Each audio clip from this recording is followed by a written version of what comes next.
Let me go ahead and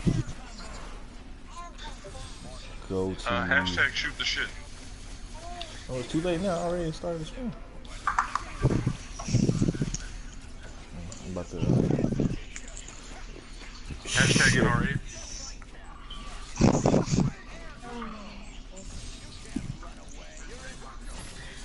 Make sure the link works real quick.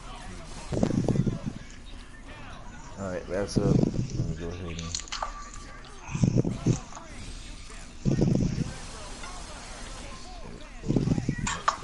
Cancel. Privacy. Copyright.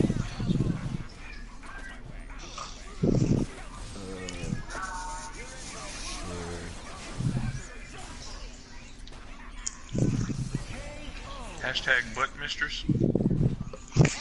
Why are you keep talking? Alright. Hashtag suicidal thoughts. Alright, everyone. Let's see. I think it's a Hashtag different Dragon Ball Z.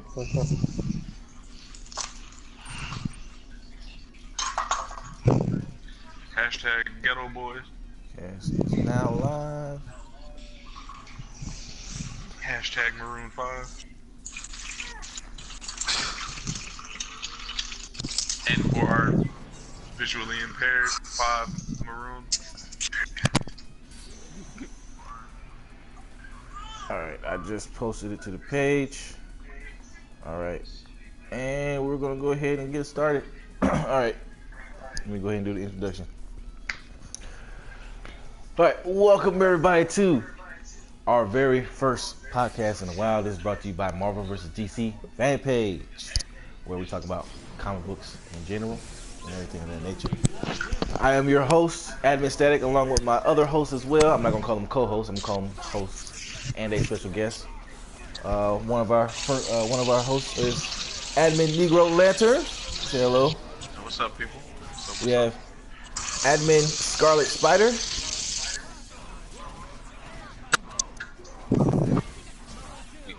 We had admin Scarlet Spider. Hear me? Yes, we hear you now. We have Admin Scarlet Spider here. And what's up? We have Admin True Storm. Hello. And then we have a special guest with us today by the name of James. I don't want to say your last name, so I'm just going to go ahead and say James. Looks like a lot of feedback from somebody. I don't know who it is. Yeah, it sounds like somebody got some water running or something. Yeah. Way to go, Okay. guys. You wait right as the stream starts. Yeah. Alright, so the topics we have today that we're going to cover to start off. First one is going to be comic books that need, well, not just comic books, but comic books or comic heroes, whatever, however you want to look at it, that needs animated series. Which characters have the best backstory, in our opinion. Then we're going to go into what should be the next superhero video game and how should it be. And then after that, we're going to go to the golden year of comics. Which comics do we think are the golden years to us personally? And also to you fans as well. Now, for the viewers out there that are watching, feel free to comment in the comment section below. We're going to try to get to your questions as well. We're also going to be having versus battle discussions on the side to keep things entertaining for you guys that have questions for versus battles or anything like that. Without further ado, we're going to get started and we're going to go down the line. The first one is that we're going to do is comics or comic book heroes, villains, however you want to see it, that needs an animated series. We're going to start off with Admin Negro Lantern for this one. Okay, so off the back, as a Moon Knight fan, of course I'm going to say Moon Knight. But that's just because it's a given with me as a person. I think Moon Knight, though, would be better for an actual series, not even a movie, for an actual series. So if I'm thinking about a character unbiasedly for an animated series, it's not really just one particular character, but I think the Ultimates, the whole entire group, should be an animated series, and more along the lines as an adult animated series versus one that's for children and young teens, one that's more for a matured audience. All right, what kind of art style would you go for it? Like, what kind of animation style do you Oh think is suited? man, there's not really nothing to reference to, uh, other than maybe Avengers Assembled, season 1 and season 2. I'm not really a fan of the most recent season that just came out. They changed art studios, and the visuals have been really what is it? That Flash animation look to it. Yeah, it looks like it doesn't have like limbs look like they're stiff as hell when they're moving and stuff like that.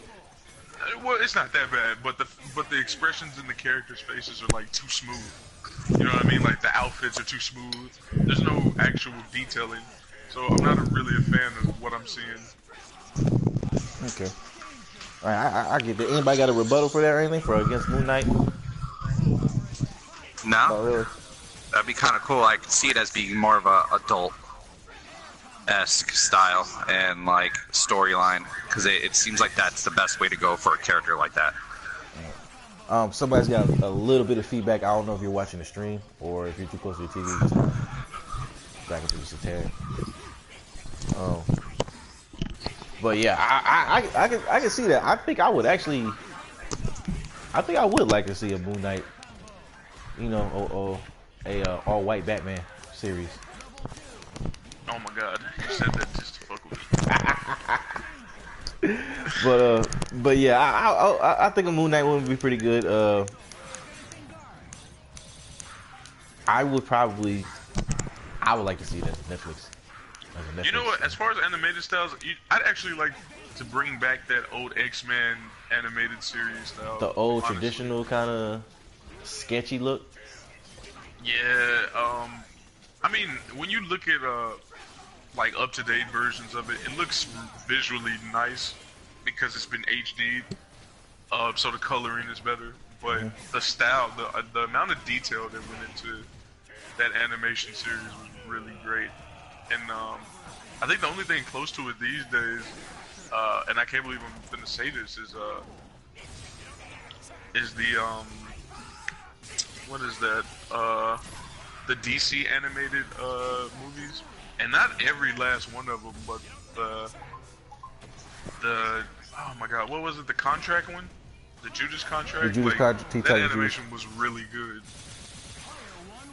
Yeah, I can agree with that one. A little dark and gritty too. All right, so we got Abednego letter with Moon Knight, of course. I don't even know why I even asked him that. I mean, I said Moon Knight, but Ultimates, essentially Ultimates as an animated series, like you know. But still, I would watch it. I would watch a Moon Knight. I really would. But moving on, we're gonna go with Scarlet. What would you like to see become an animated series? It's interesting. Can I go for more of a reboot? Would that be considered? Reboots are acceptable. All right. I would love to see a reboot. Sorry. What's up, Six Gaming? Thanks for tuning into the Marvel vs. DC live stream. Go ahead. One of the things I'd like for a reboot would probably be Batman Beyond. I feel like if they did a new version of that now, with a better set of animation, and give it still that darker tone, I mean, I feel like there's a lot more story to tell in that part of the universe.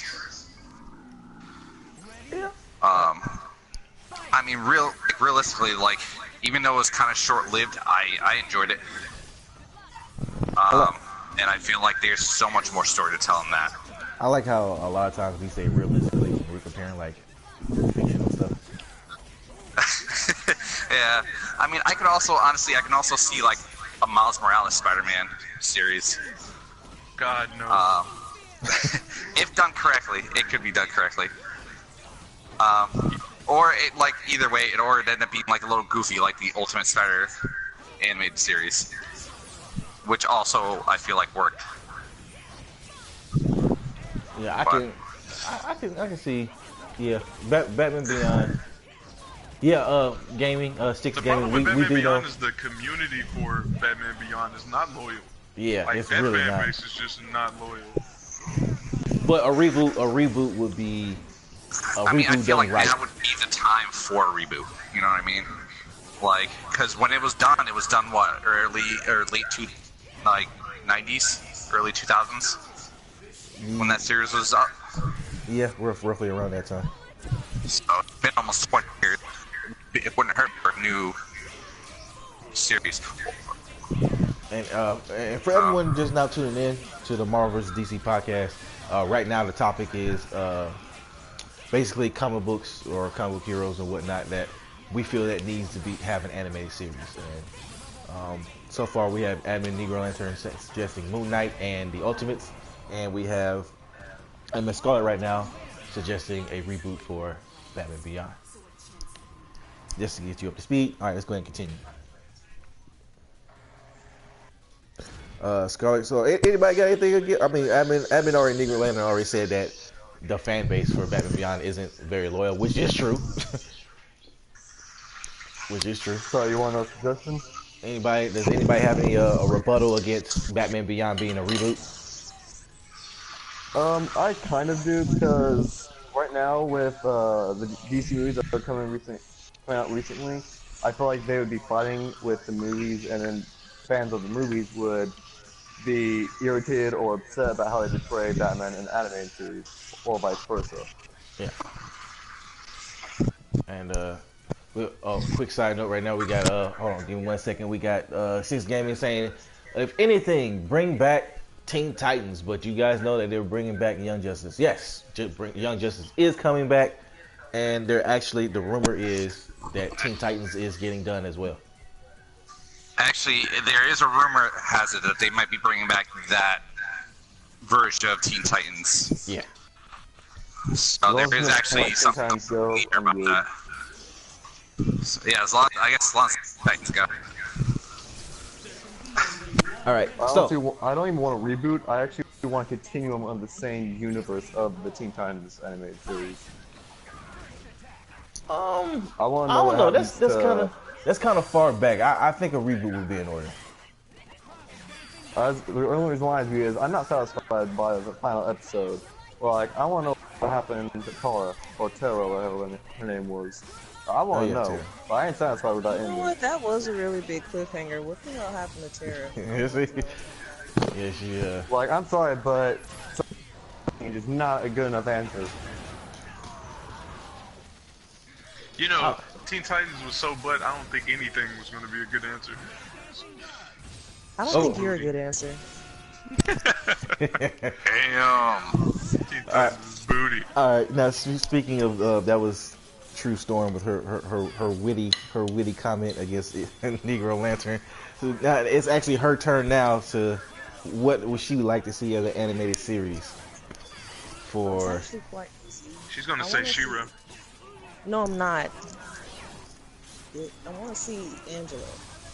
Like, especially with the current, like, From Spawn? the Well, current story that I recently Marvel. read. I Ooh, want to that would see be Angela. good.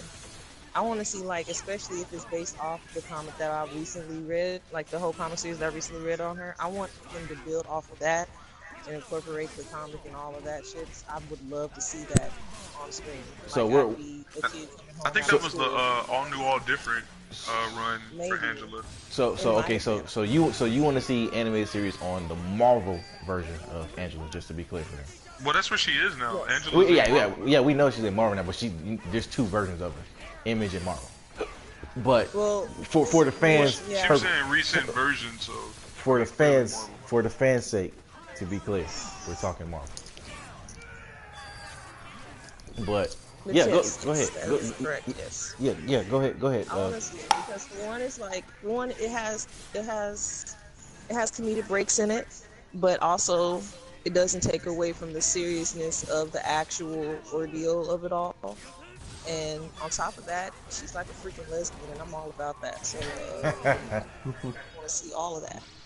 And Well, then yeah. she like fights her long lost freaking brothers, and wow, oh my, it's like it's too much. It's too much to explain, but I just want to see it on screen. I have to see it. She takes over hell. She takes over hell. She kicks the Queen of Hell's ass. I want to see that on screen. Like, season finale like, cliffhanger. no censorship, nothing. I need to see all of that on screen. So I'm guessing since there's no censorship, you expect it to be on like Showtime or something or Netflix. I mean, it could be like a Netflix thing. I don't care. Like I'm not worried about the kids watching it. It ain't for the kids. It's for me. You say what I want to see. and what's the art style you would like to see it in, like the animation style?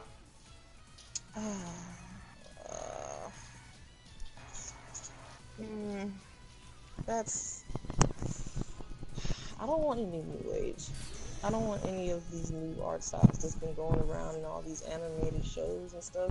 I want it to stay kind of genuine to the. You know what? Hold on. Let me see if I can find a reference because I can't think of it right now. Give me a second. Come back to me on that. All right. Well, we got we got MAG, M-A-G, Manga Anime and Gaming channel has just tuned into us saying Raw and Uncut. Yes, a Raw and Uncut Angela series would be great. Yes, absolutely. Yes. Going back, I actually didn't get Admin Scarlett's answer on this one on the type of animation style he would like for the Batman Beyond reboot.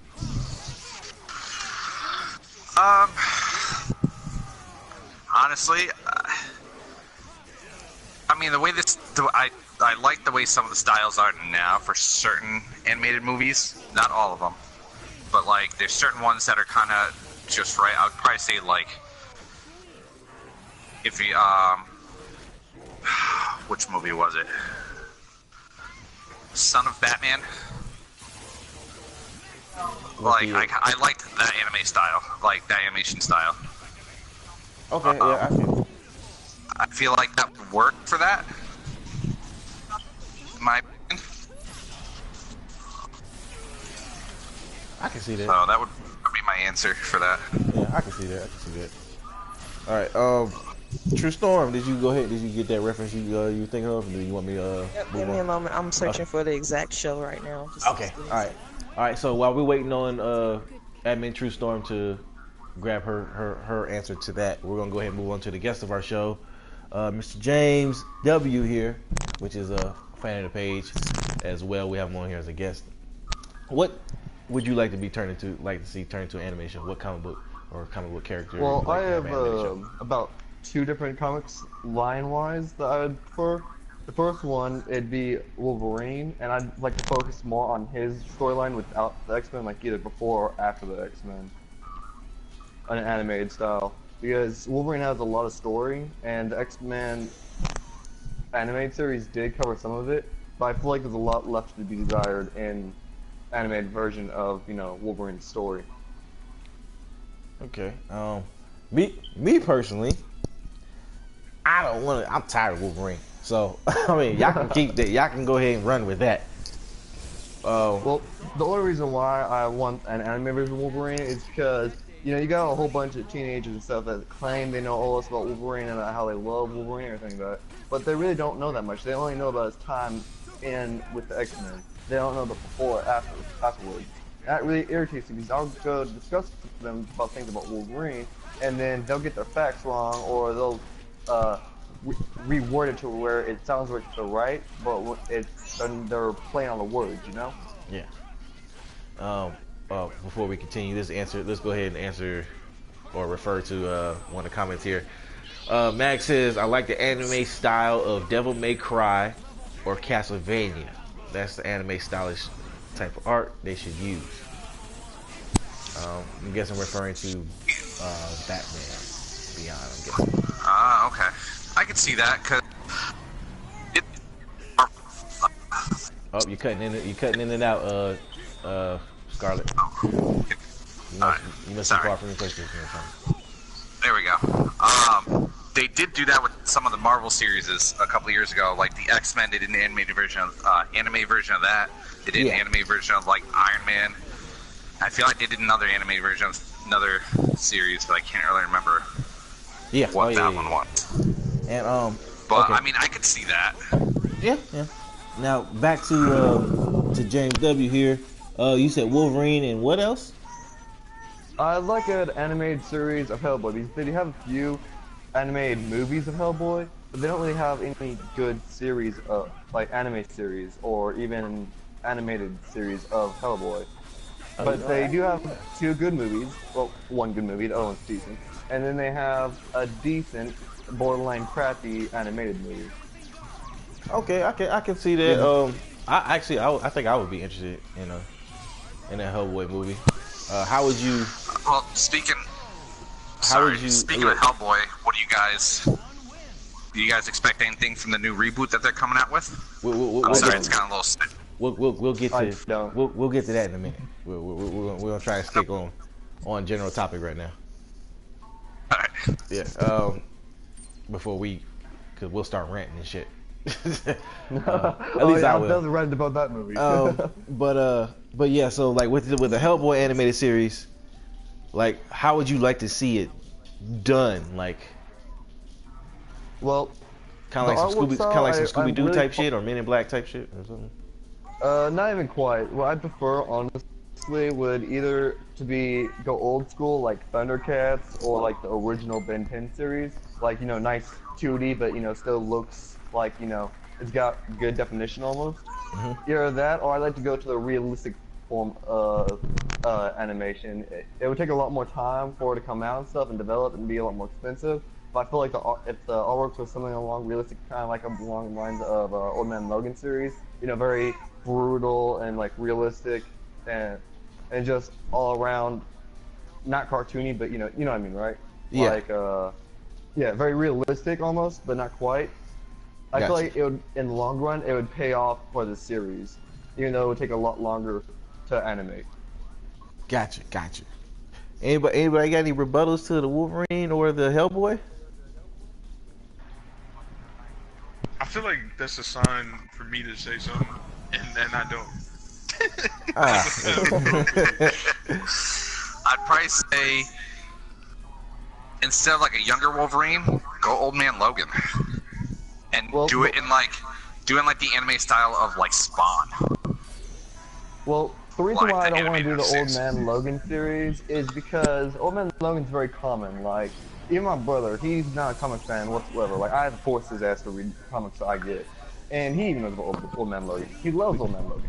It's very common, but I'm talking about before the X-Men. I want to talk about Weapon X. I want to talk about the Hunt for Wolverine. Even though it's during the X-Men, it's still not very common knowledge. I'm talking about like side stories of Wolverine throughout Wolverine. I thought the Hunt for Wolverine was after X-Men. This is like when he comes back to life. Yeah. Yeah, it's when he dies, and then they have Daredevil track his ass. Yeah. Mag in the comments says no to Hellboy, but keep Wolverine. So we have a Wolverine supporter there. Okay, so Admin True Storm, did you get your reference? Yes and no. Okay, so one of the sweetheart. Anyway, but one of the art styles I would enjoy is maybe kind of like a more realistic art style. I can't find what I'm looking for, to be honest, so I'm gonna just try to explain it the best way I can. More kind of like a realistic but still comic booky type art style, but I can't. It's gonna be really shadowy though. So I guess that's the best way to explain it. I don't know. I can't explain it well. I'm not good with words, and I can't find what I'm looking for. I'm doing several things at once. Okay. Well, okay. So shadowy is good enough of a explanation for me. I want it to look like you're watching the comic book move. You're literally turning the pages, but you're watching the comic book itself. The pictures in the comic itself move. I want it to look like that. So, something like that. Okay, gotcha. I think I understand what you're saying, but at the same time, it's like when you say that, I'm thinking in the back of my head like, okay, I hope we're not going by like the art style that's on the panel, because how they rotate artists every now and then, some are good, some are bad. No, not on the. Okay. No, not on the. Okay, I was making sure I was not misunderstanding that. Okay, gotcha. Now I understand what you're saying. All right. That's good. I believe that's everybody for the animated series Hey, topic. I actually got one more that I've been thinking about for a little while. Yeah, which one is that one? I would really like to see an animated series with Itsy Bitsy and all that. They're really rarely mentioned characters. I want something like all like just ganged up in one team and then like forced to work together somehow. I do not Kind of want like to see. Suicide Squad, but not like Suicide Squad. I do not want Like to see. I want to see like anything Itsy Bitsy, Howard the Duck, you know, the ones nobody knows about. I'll put in one squad. I do not want to see anything on Itsy Bitsy. I feel like that'll be annoying. I honestly feel like that'll be annoying. That's just me. Howard the Duck. I think I'll take a look at Howard the Duck and I'll give it the pilot episode. And if it doesn't grab me in the pilot episode, With I'll Howard go. the Duck, I would want the Jugger Duck as being the main Howard Jugger Duck. Duck. Yeah, Jugger Duck. Does anybody else have any honorable mentions they want to add in there? No, I mean there's some comics outside of the two main stables. You know, like Valiant. You know, on the subject of reboots, I like to see not the new take that they have on the Turtles, but a more modern version of like the classic Turtle cartoon. I would love to see. There's a dude who did something on the internet that was kind of a shady drawing style, and that was pretty interesting. But he did it as a motion comic, and it looked really good the way he did it. It would have probably been really good with some with a studio behind it for some animation. Probably would have been really good. I would like to see what are they called? The Wildcats? Wildcats. I'm not sure if I'm saying that right, but No, I you're think that's You're talking. Yeah, from Valiant Comics, yeah, right? yeah. You're talking about Wildcats. Yeah, like I would like to see those guys come back, you know, on the subject of reboots. And then you know, I think freshly put, you know, from the Marvel and DC side, there was a lot of things you could just do because there's so many titles. You know what I'm saying? Like a Green Lantern series would be nice. It's so much to pull from. I mean, we've got. And then bring I in think all we color got corps, two. that'd be nice. I think there's 2 Green Lantern series right now. I think one of them was actually pretty good. But A do you even series, have all like the where corps was in that them, at? though? Where can you point that out at? I've Oh. never seen the series. I can show you, like, there's a Green Lantern series. It's there's 2 of them. There's a 3D animated one, and then there's a regular animated one. The 3D animated one, I believe, was the better of the 2. Okay. I'll send you details on that one. Yeah, I think I know what you're talking about with the 3D one, but it was short lived. Yeah, it was Like- short lived. So like, and that didn't look too good to me. But I feel like I know what you're talking about. Yeah, and like I feel like it really didn't look good to me. Yeah, it didn't And it look played good. on the Warthog too much. Yeah, like it didn't look good, but once it's kind of like the Batman series where the 3D one where it looks like it's like I don't want to watch it, but it actually once you watch it, it's actually somewhat entertaining. No, Okay. I know what you're talking about. The 3D Batman that was out. Yo, I really liked that. Yeah, that's what I'm saying. Like I it like looked that. weird. It looked weird. I wasn't a fan. It looked weird, but it was actually good. That's It the had same. a really serious tone, and that's what made the 3D Batman series good. Yeah. That actually was really good. They had a really dark, serious tone going on. Yeah. In that. So now before we move on, for me, I would like to see an animated Power Rangers. I know that'll probably there's no point in doing that because it'll probably take away or it won't even get recognition because of they still do the whole live action TV shows for it and everything, and they're very consistent with it. But I feel like if they do an animated version of it, they can do a lot more. We can see it'll be easier to see and determine like the feats of these characters and these Zords and stuff like that, because you would see it play out. It basically you can get away with a lot more stuff when you do animated versus live action, if that makes any sense. The way I look at it. Alright. But I would before we go definitely. on, I do want to mention one more idea. We're probably gonna move on after that one. Alright. But Anybody got any rebuttals against Power Rangers or anything like that? My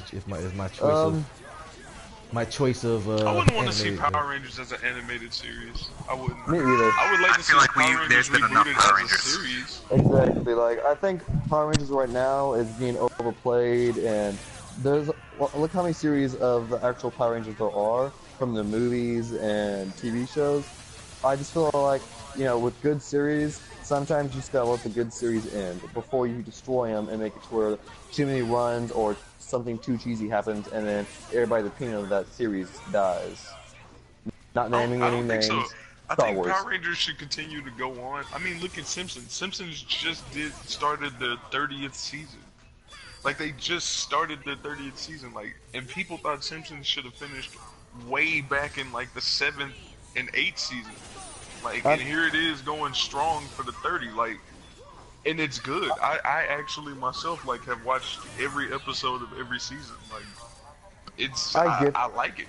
You grow with these characters over time, and with something like Power Rangers, it's always rebooting its basic format, and so you get to have so much of a good thing in a limited time, and then you get that soft reboot to continue on and not get bored of what's been going on. And when a series is really good for Power Rangers, they do another season. And the moment they see their audience isn't attracted to it, they flip it and soft reboot it. All right, so apparently for what we're hearing, I made a bad choice to get Power Rangers, but I want Power Rangers, and I want the animation to be more like. I would like it to be that crisp, kind of like the movie. Which one was it? So many of these. See, I feel Flashpoint, so like Flashpoint. I wanted to be like Power Rangers in the animated style. The Netflix original style of animations will work for Power Rangers.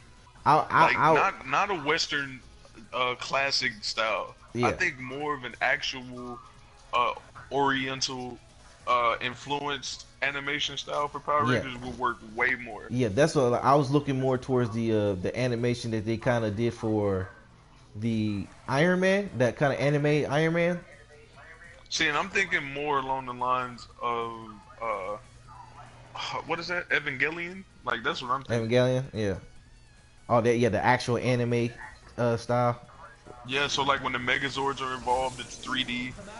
So like, well, not 3D, but whatever shading style that is. Cell shading. Yeah. Six Gaming says, he said a couple things. He says a serious X-Men series he would like to see. All X-Men series are serious. So there's nothing funny about any of the X-Men series. It's full of discrimination and segregation and symbolism of those are a few racism. episodes that were quite funny in the X-Men animated. Yeah, but there's overall, there's like horrendous jokes in like the old X-Men series, like what was that, the episode where Miss Marvel was in it? Like, there's jokes all throughout that series. Yeah, there's jokes all throughout the series, but it's Logan still is talking to somebody. But it's still overall a That's series. Man, I was 8 years old watching that series. That's where I fell in love with Wolverine. He also said, "Get your Power Rangers out of here." So, see, nobody likes my Power Rangers idea. Nobody likes my Power Rangers idea. He said, if they did an animated Power Rangers, he said, if they did an animated Power Rangers, how would you incorporate different groups from Mystic to Speed Force and etc.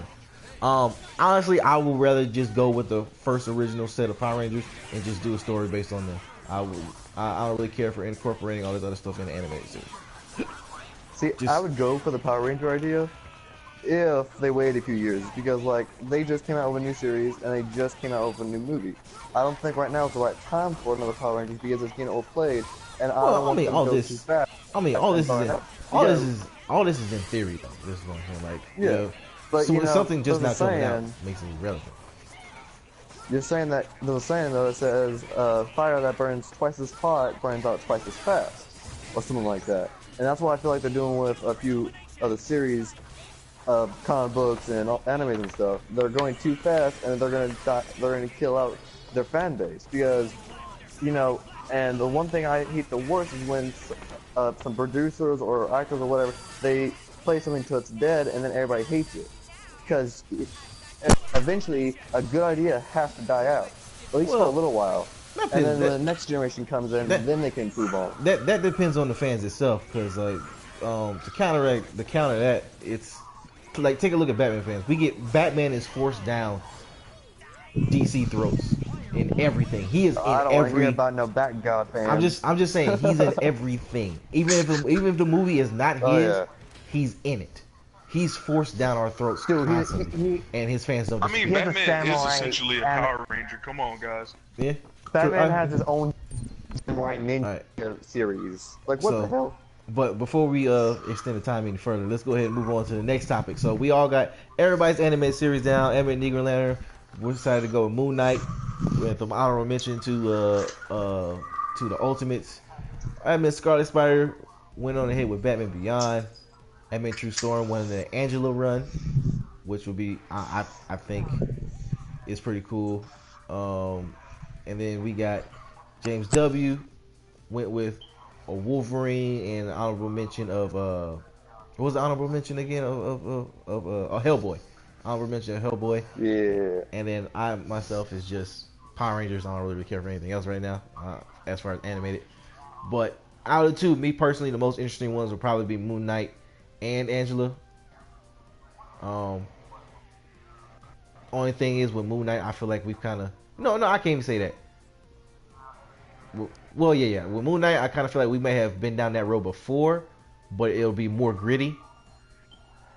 And with Angela, now that she has been carried over to Marvel and got basically rebooted as a whole new character for per se, that's something completely new we haven't seen. Plus, there's not very many female lead animated series that we have or anything like that. Like, matter of fact, I don't think we have any, if I can recall.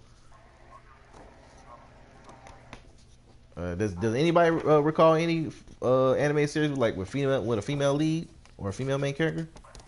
Well, do you count co-leads?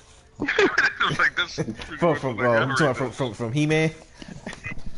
Yeah, I mean, She-Ra literally had her own series. Yeah, but do you count co-stars though? But you see how long ago that was, though. That was a long time ago.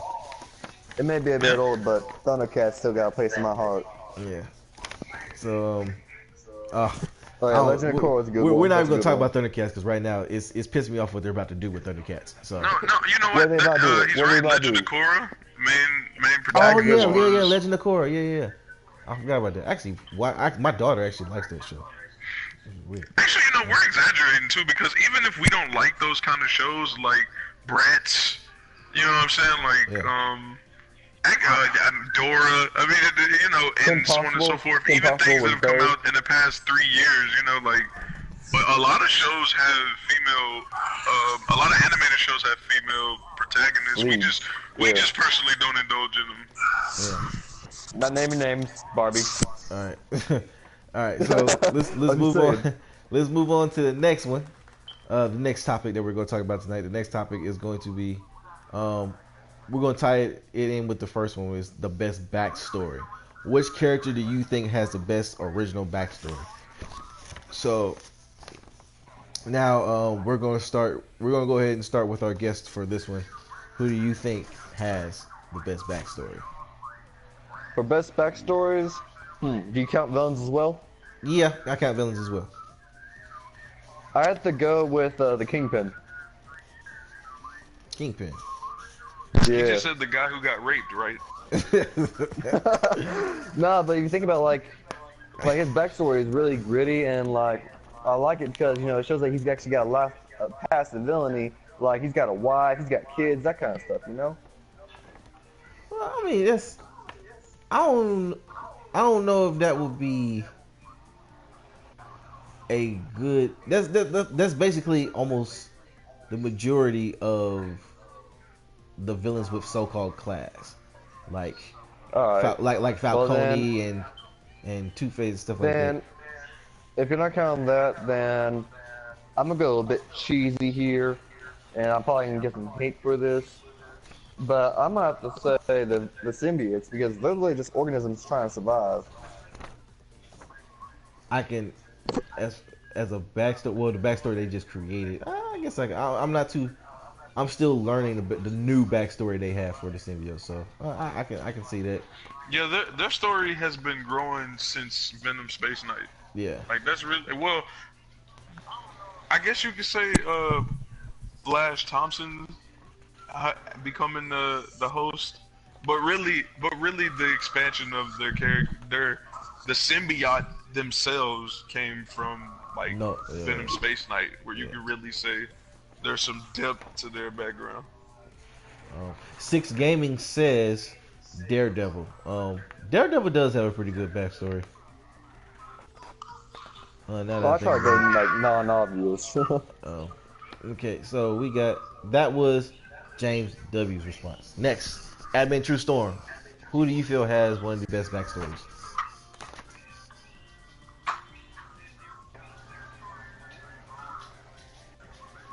I think she had to step away. Her okay. So the baby's teething, and that's kind of the problem. Okay. So we'll come back. We'll come back to Admin True Storm on that one. So we'll go ahead and go to Admin Scarlet Spider. Who do you feel has one of the best backstories? All right. I'd actually. I know it's gonna seem a little cheesy, but I'd probably have to go with Ben Reilly as Scarlet Spider because of his backstory, assuming that he was the original Peter Parker, and find out he's like not, and like it's just a whole brainwashing scenario, and it's such a really cool concept. Self-centered bias, motherfucker. I mean, that's one of them. I mean, I would say. Sorry, I'm trying to take care of my son at the time. I'd also say.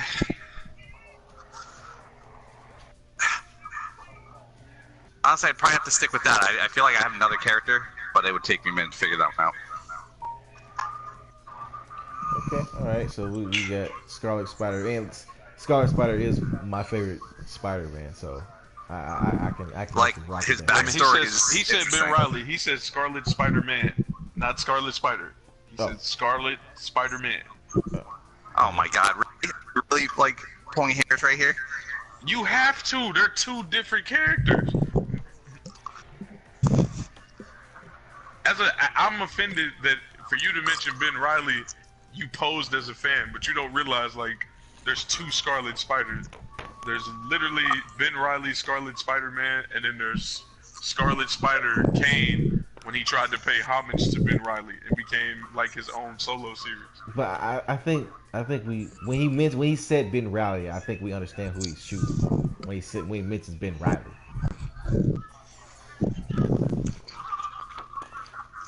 He wasn't the problem. You was the problem. Name Scarlet Spider-Man. Scarlet Spider. Oh my God. I said Scarlet. I said Scarlet was my favorite Spider-Man. No, you didn't. You said Scarlet Spider. We heard you. Bring it back. Rewind. Okay, whatever. Whatever. Anyway, moving on. Now it's your turn, Admin Negro Lantern. Character with the best backstory, man. If you say Moon Knight, I swear to God, if you say Moon Knight. You know what? No fanboy. I should say Moon Knight because I was trying not to say Moon Knight. I mean, but there's a reason this character is my favorite character, bro. Like, he just wins on so many fronts. Like, but no, I really want to say, Sam Wilson, man. I want to say Sam Wilson, like Sam Wilson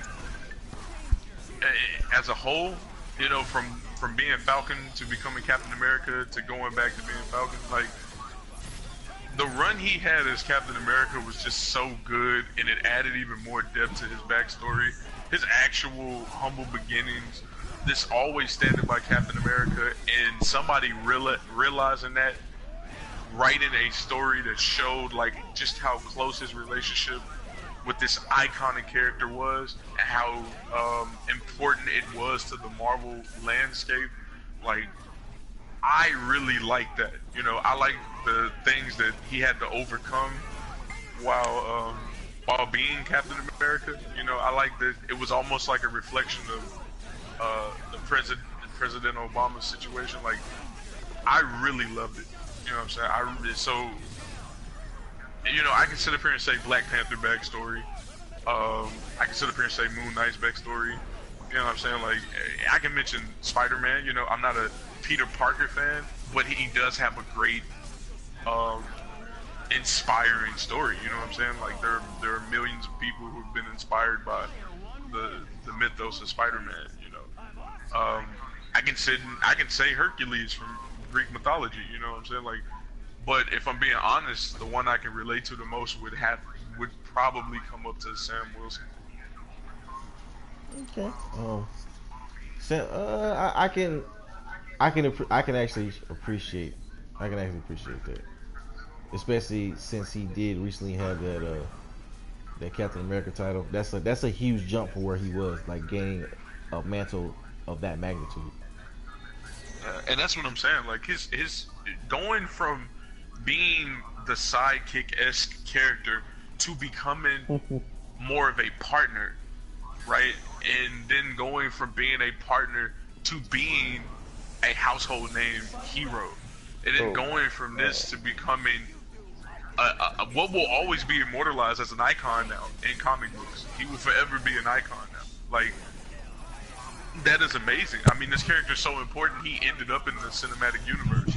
You know, there are a lot of important characters who have not ended up in the cinematic universe, who probably played even bigger roles than, you know, Sam.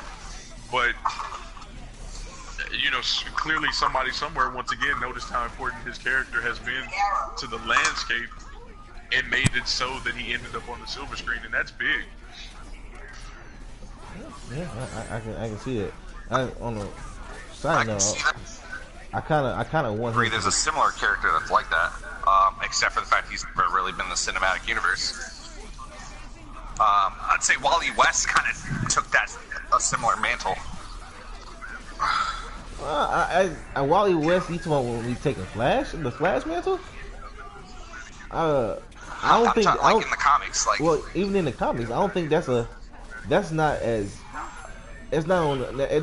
have as much magnitude as Captain America. Yeah, like. I think it doesn't, because so many people have the mantle of Flash, and it's not like with Captain America, right? Captain America like had to pass a mantle on because he either died or he got too old for it, or he was stripped of it altogether, right?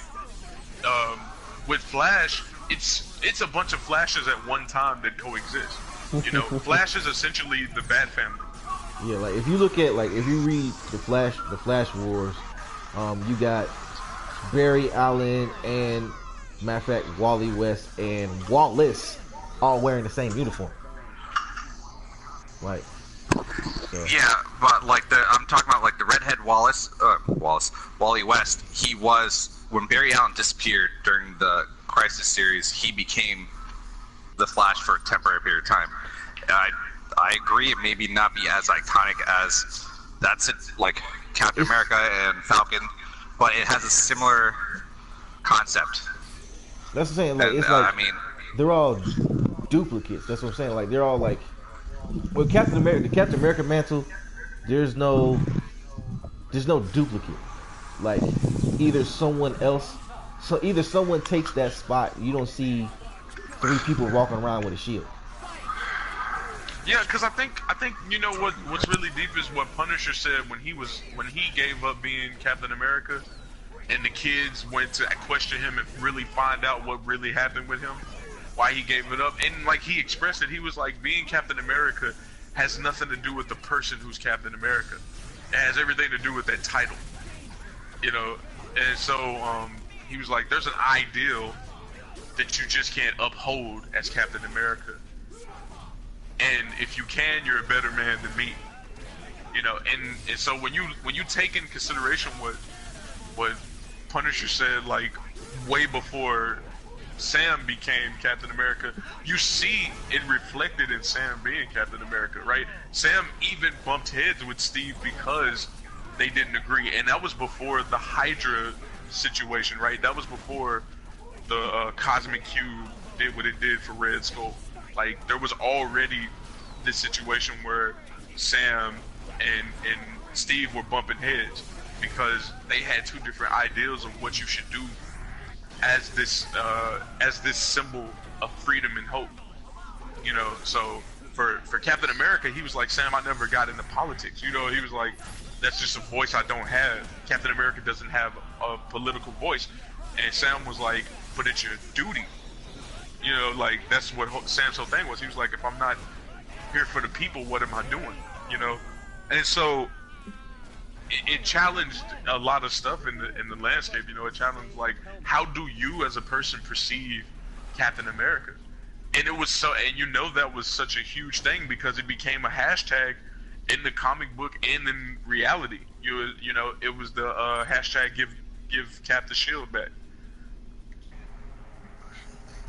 All right, so there we go. We got Sam Wilson for that backstory. Admin True Storm, are you back? Or are you still busy? Yeah, I think the baby's still crying. Okay. You know how it is when children start teething. Yeah. I trust me. I know. So for now, I guess we'll go on to myself, Admin Static.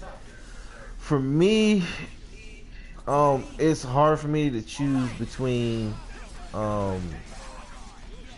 honestly, this one is 2 in 1 really. The backstory for Splinter and Shredder. I feel like that's one of the best backstories for me. Like one of the best backstories for me. And also, oh man, I forgot. I lost it. I had it and I lost it. I was waiting a while. So just for right now, we'll just go with the Splinter and Shredder backstory. Where they both have 2 different backstories. The one I like is the one where they're connected as far as Splinter's master. Splinter's master was connected with Shredder, and then Shredder kills his master, and then he remembers him and so forth, and it goes on throughout the years as he finally mutates, and now it's kind of got this connection between Shredder and Splinter. That's the one I like,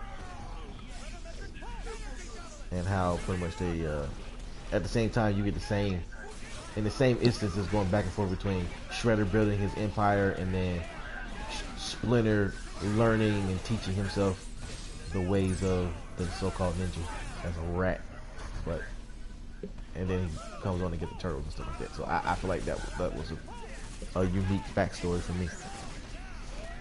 You know whose backstory will never be interesting? Wolverine. Hey. Damn, Why you gotta brutal. hate like that? So I need to redeem myself, though. I really do. I need to redeem myself. Can I redeem myself real quick? So, okay, can I redeem myself okay. about best backstory? There we go. Okay, backstory. The other one I was thinking about, I can't believe I forgot about it. I love Static Shock's backstory. I don't care what anyone says. I feel like he has one of the most relatable backstories that you can find. And then he's constantly, he was constantly evolving, but he also constantly gets canceled. So Yeah, that's them Batman Beyond fans, man. Y'all are just not loyal. yeah. So, but overall, I love his backstory. It's just so relatable and so, I don't want to say controversial, but it was so real. You know, and that's one thing that makes Spider-Man backstory really amazing because it didn't matter like what race you were. It didn't matter like you know where you were in the world, and, whether it was age or financially. Like just about anybody could relate to this young man. You know what I'm saying? Like Spider-Man, Peter Parker as a character just had so many tropes that were generalized that anybody could relate to. And that's what made him very amazing because that backstory was relatable. Even Daredevil, you know, Daredevil's backstory is all about being the guy that gets beat down, being the guy who watched the person that was the biggest influence in your life, you know, get beat down, and you being someone who had to overcome for the both of you know, whether that person had passed away or not, like, you know, the love and respect for that individual was what made you carry both of y'all names with pride. You know.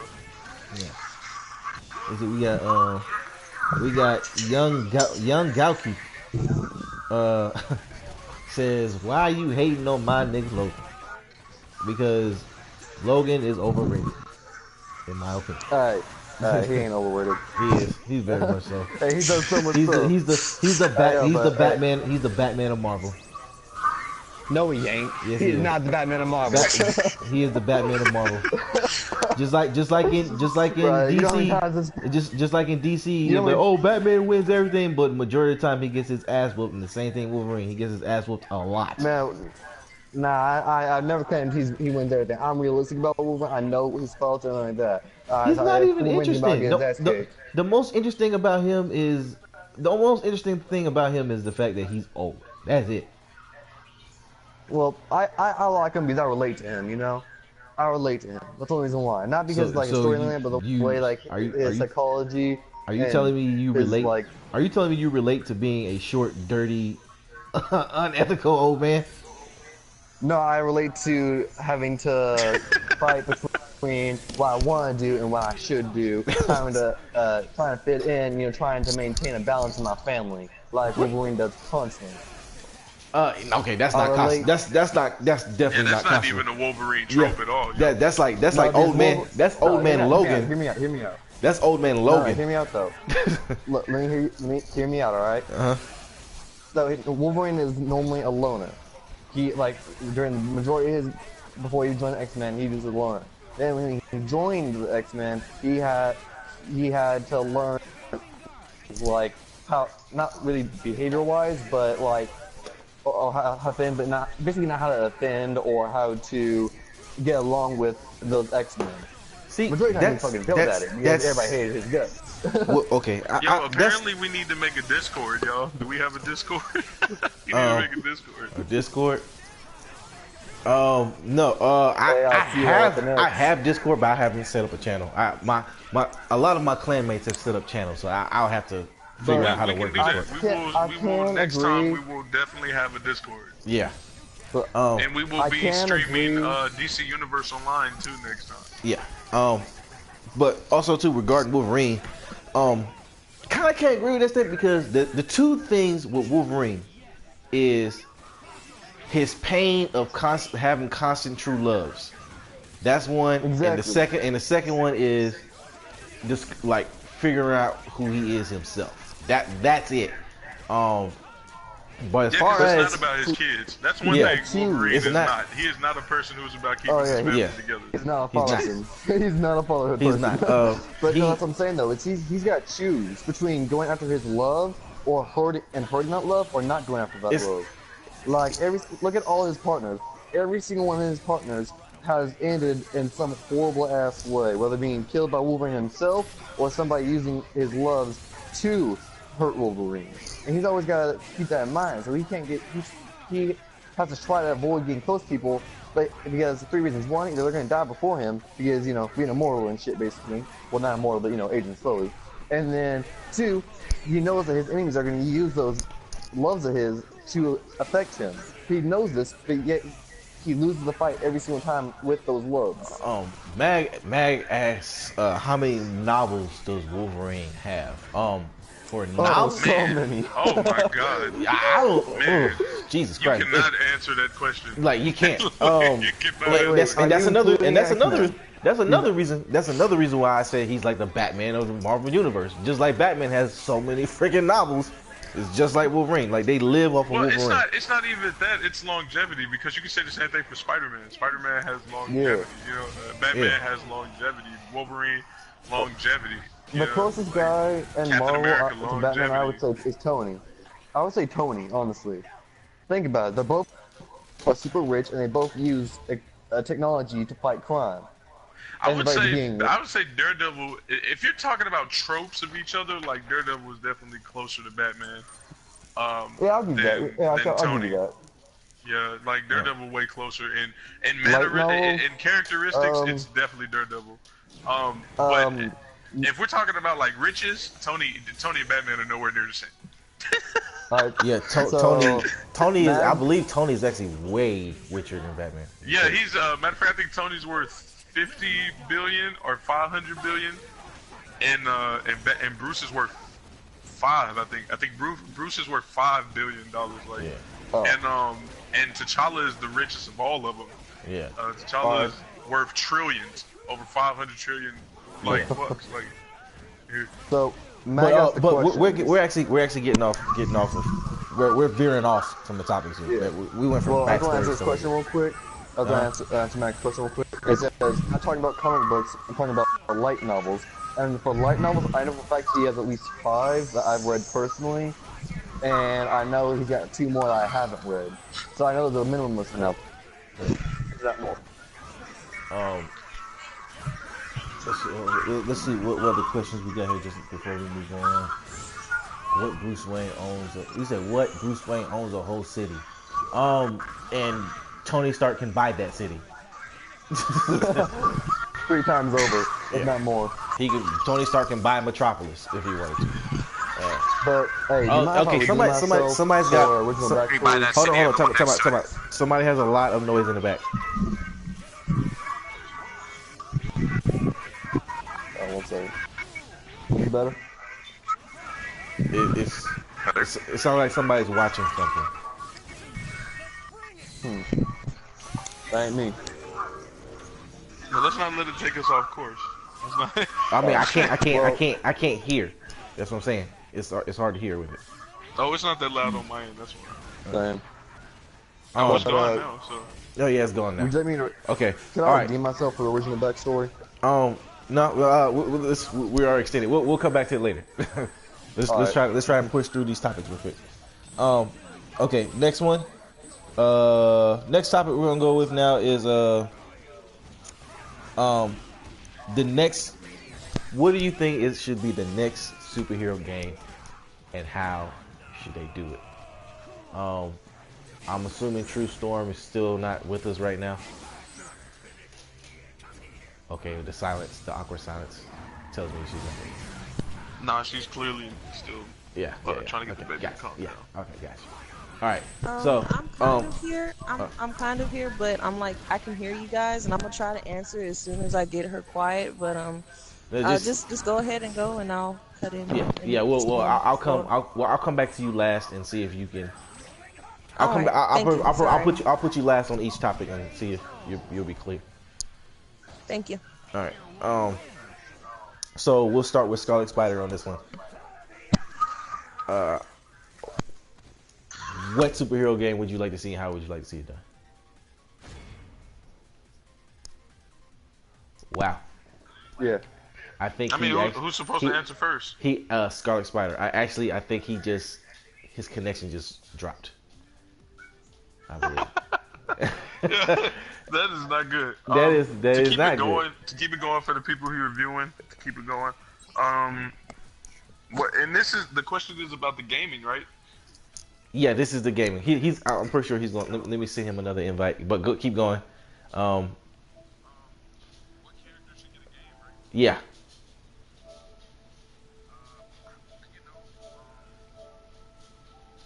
This is the thing. I don't think one character should get a game. I think the Avengers should have a game like the Lego series. Let's but be on more a more realistic style. Well, we can see that. Okay, so when we say next superhero game, I guess that can go with a specific character or a team or however you want to look at it. Yeah, like I think it should be an Avengers-based game because there's so many Avengers, and it expands like on planet, off planet. You know what I'm saying? Beneath the planet. You know, other realms, dimensions. Like, I think it should just expand past the regular team. I think it should have an open world. I think you should be able to switch characters in and out. I think they should be fully playable characters with fully playable stories. I think it should be treated kind of like Dragon Ball Z is. You know how the Dragon Ball Z games that usually have the adventuring has you play as one character to a certain point, and then from there you have to play as another character. Yeah. I think it should go with that particular style. And once again, I think the best. I believe the best example for this is in the Lego Marvel game. In the Lego Marvels game, it's pretty lengthy. The character roster is pretty diverse. Please, all the characters are playable. I want to say this real quick. I don't want nobody to judge me, but a lot of those Lego games are pretty fucking good.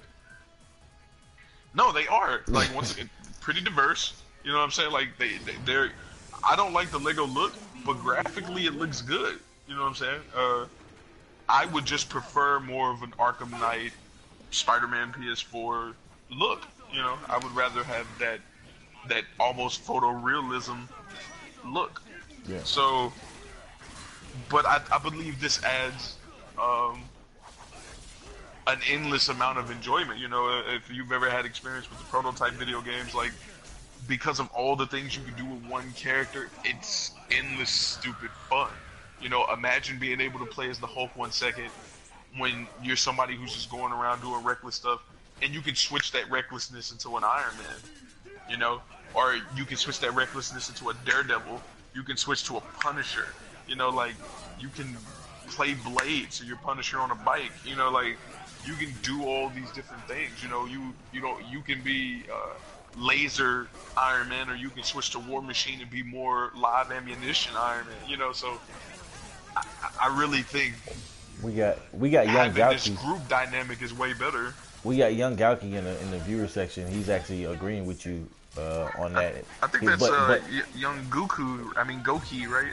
Young Goki, Gauchi, however you want to do it. But they pretty much says Ultimate Alliance with better gameplay and open world.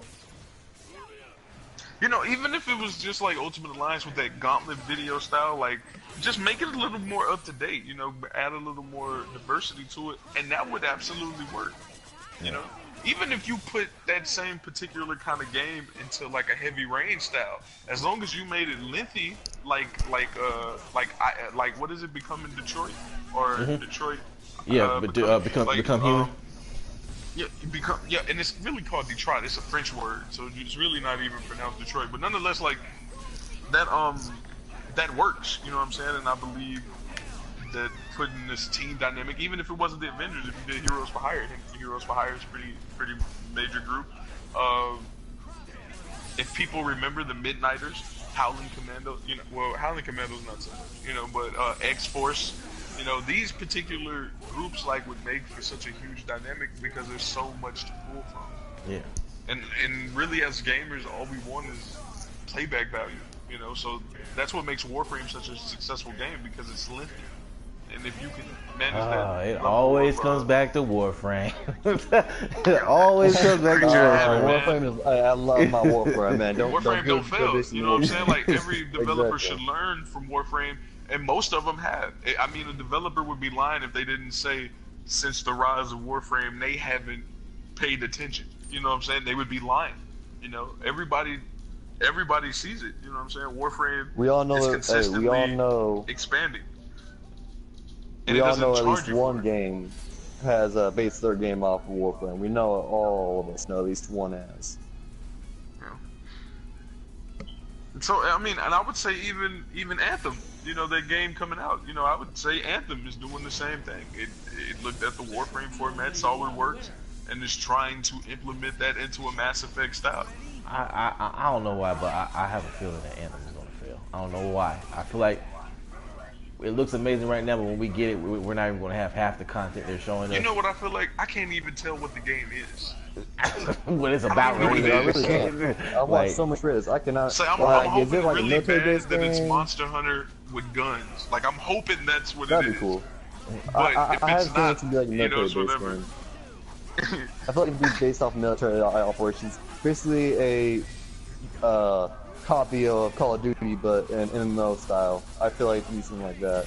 Or like a switch between well, if that's the case, Fallout. then it's just the Division, not Call of Duty. Like, and it's just confusing because the game hasn't exactly told you what it is yet. There we go. I apologize for an issue I had with my PS4. Okay, so It's we fine. got. We just didn't want you to bring the feedback with you. Hey man, it's a guest star. Yeah. So okay, Scarlet Spider has came back into here. Right now, we're on the topic of superhero video games. What should be the next superhero video game? And Admin Negro Lantern just came up with a pretty good one of a pretty much an open world Marvel or Avengers or just Marvel in general. Yeah, You get to actually imagine this. Imagine the landscaping from the development team of Assassin's Creed. Imagine the detailed engine of Rockstar's Red Dead Redemption 2. You know what I'm saying? Imagine the visual input of the team that develops the new reboot series for Tomb Raider. You know what I'm saying? Like, imagine all of those encompassed in one game. You know what I'm saying? Would it be like, as an MMO, or would it be just as a like the Spider-Man game where it's just a giant? You know, I saw it as a. I didn't see it as an MMO. I saw it as an actual game. You know, I saw it no different from Arkham Knight and Lego Marvel. You know, and Spider-Man. Like, that's how I see it, me personally. You know, if you want to put it in an MMO format, I don't think it'll necessarily run well the way that it needs to be presented, because that's really where a lot of the problems come in with visuals. Another reason why Warframe has been successful, because they created their own engine to run their own thing. You know, so and so did the Division. The Division did the same thing. They created the Snowflake engine. You know, so I think these things work if they create. I think an MMO would work for them if they created their own engine. But if not, I mean, this mind that Bethesda Studios talks about all the time. You know, imagine that too if Bethesda did the storytelling in the game. You know, like, if you could get all those elements together, you would have the perfect game. Like, who's going to stop playing it? Who's not going to want to play that? You know, you do something crazy like add character customization to it too, and you had a customization on the same level that Injustice 2 was on. Oh my God, imagine, like, who wouldn't stop playing it? This was some pretty good points though. So let's move on to the next one. I think I'm gonna take this next one now. I'm gonna take this next one as far as what games I would like to see. For me, it's two different ones I would like to see, because they're two totally different types. The first one may seem kind of cheesy, but I would like to see kind of we got a guest star in here. I would like to see a Galactus simulation game. Like, you play as Galactus, but you get to create your heralds to take over planets to prepare them to be devoured. So like you pretty much distribute your powers and distribute their powers, send them out. It's just some kind of simulation game with Galactus. You playing as a Galactus being, creating your own types of Silver Surfers and Firestorms and stuff like that, whatever. There's that one. That's just, I would see that more of a mobile game. But an actual serious game I would like to see is either it could be Marvel or DC. But I would like to see a RPG game to where you create your own hero, but you're pretty much in training and you're being mentored somewhat by these other heroes, like as far as part of that universe. You get to choose for Marvel. You get to choose. You can either choose to join the X-Men, like go to the school and be a part of the X-Men, or you can go be part of the Avengers, or X-Force. See, this sounds like very reminiscent of DC Universe. But this is That's just what I think of too. I would. Now you say. I'm not saying that like it's an issue. I'm just saying, like, I can visualize this from the DC Universe video game concept. Like, that's how I see it. Yeah, I get. Well, see, the way I'm looking at it is like this is actually RPG story driven, not some MMO with random events, and like and also too in DC you don't even actually follow like your mentors. Like, I want to see actual cutscenes with your character conversating with these other characters. Like, you're actually in these storylines. Yeah, like I said, I think the Fallout format for storytelling is like the grandiose way to go about it. Yeah. That would be mine. So now that Scarlet Spider is back, book game would you like to see? I'd actually consider doing possibly like a Guardians of the Galaxy style game. Hold on 1 second. Okay, so we'll go ahead and move on from him to James W. for right now. All right. So what video game would you like to see? So I already had a plan for this, like the last 2-3 months I've been thinking about this because I'm really big into X-Men. But so what it'd be is like you're a branch, like you're a mutant, and like If you say a Wolverine game, I swear to God. No, nothing like that. All right, so I'm a very big fan of like Japanese style games, and basically you're a mutant, and at the very beginning of the game you customize your character, how he looks, and all that, and then there's these classes of mutants like berserkers, that each has different powers or mutations, and then you open up and like you wake up and shit, and they tell you you got a power that you lost control of something, and then you basically, it's an RPG where you learn how to control your power, and as you play, depending on your choices and depending on things that happen in the game that are dependent on your choices, your powers will mutate, and certain mutations will block other mutations, and so that way it'll kind of like how would I put it? It basically be like an RPG, but it also would be a simulator almost. It'd probably be, if I had to relate it to another game, almost like, basically combine, I'm not sure if you guys know about it, but there's a PS Vita game called Class of Heroes. And it's like a turn-based game, but make it to where it's no longer turn-based. And so your character would now you'd have to develop your character as it goes. Like, in the beginning, use Wolverine as a basis, but Wolverine wouldn't be an actual power, At first, you would have bone claws, then you grab adamantium. Adamantium will make it where your regeneration is slower, then you lose it, then you become, like, you would develop your powers throughout the game. Wasn't Prototype kind of like that? Did he say turn-based? No, not. No, I'm saying there's a game I use the basis off of. I'm not sure if you guys know about it, but I said to get rid of the turn-based. Because like the style of the game I want is like it, but without the turn bases. I want to be a RPG like Skyrim or Marvel, but in the form of leveling your character and having to go like on missions and making decisions, and then these decisions would mutate your powers. And you wouldn't know how to mutate unless you played the game beforehand, and then you learned how the powers would mutate. I want to say this reminds me of Prototype. I don't know if y'all played that game, Prototype. That sounds nothing like Prototype. Like, was it Prototype? You had like the skill tree to where like you couldn't go backwards, you only go forward. Yeah, you're thinking about the naming of the abilities, but it's not the same. Like what he described. Like you wouldn't be able to choose your mutations. Your choices would depend on your mutations, but like it wouldn't be immediate. Like you would develop over time. Certain ones would be immediate, but other ones you discover that you had after a little while of having them. Like, I'll give you an example. You would make a decision to kill somebody, and let's say your powers was, I don't know, psychonic handling, like you punch something and apply your punches. Now, if every time you killed somebody, you'd get every kill you got would be an increase of powers. However, for every increase kill you had, it would also increase your bloodlust and your ability. It would decrease your ability to control your powers. That kind of stuff. Like you wouldn't know about it immediately. You would find out about it later on, after you made those decisions. Okay. And then other decisions and some mutations would make it where you can have other mutations, or would destroy other parts of your mutation. That actually sounds kind of interesting. You know what would be another good way to do a Marvel game? Like XCOM 2.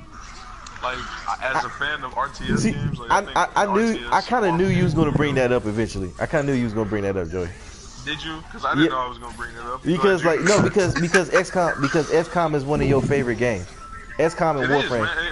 RTS games, as far as RTS games go, like StarCraft and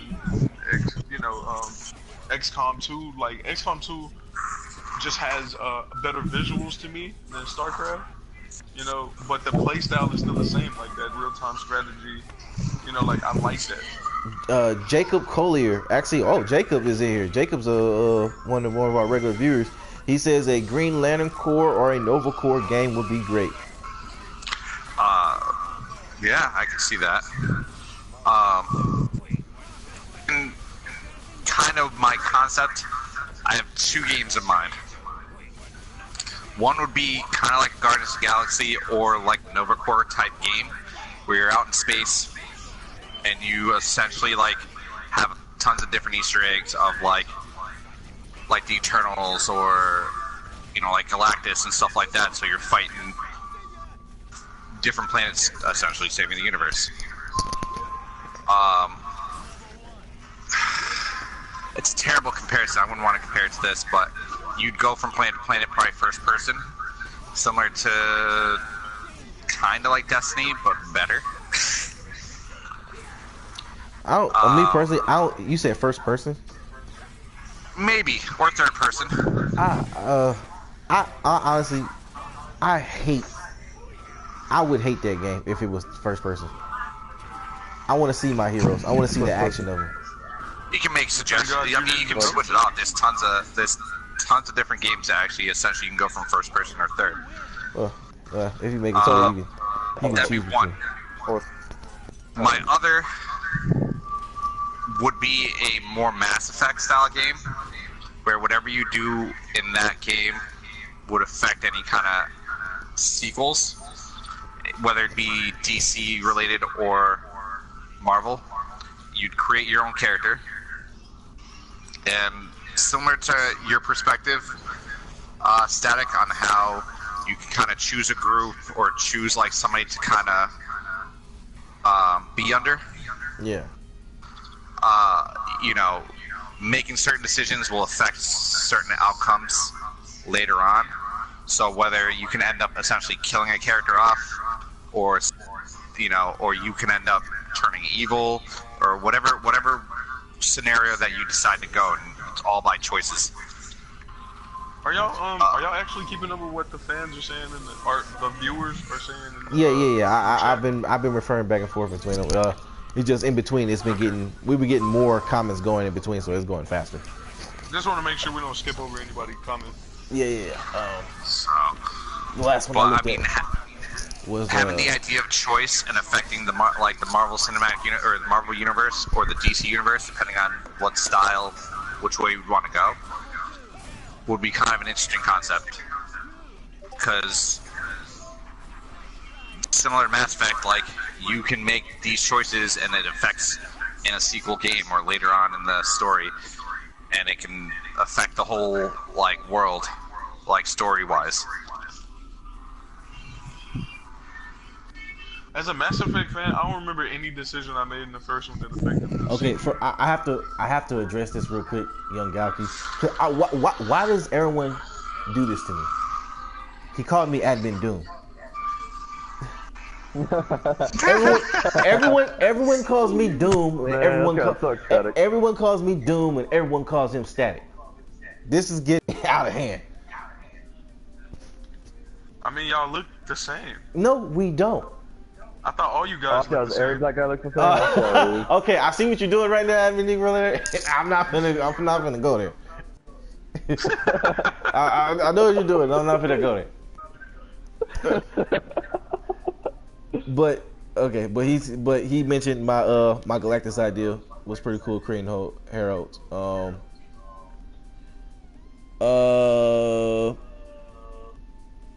We got the Nova Corps. I'm just double checking all the comments. There we go. Nova Corps, we covered that one. He referring to James W's game. It said it sounds like it'll be somewhere close to Fable, which sounds about right. I see a Warframe is life in there. Oh yeah, Warframe is life. Always is life. But for my game, it'd be more like, so storyline-wise, it'd be like Fable.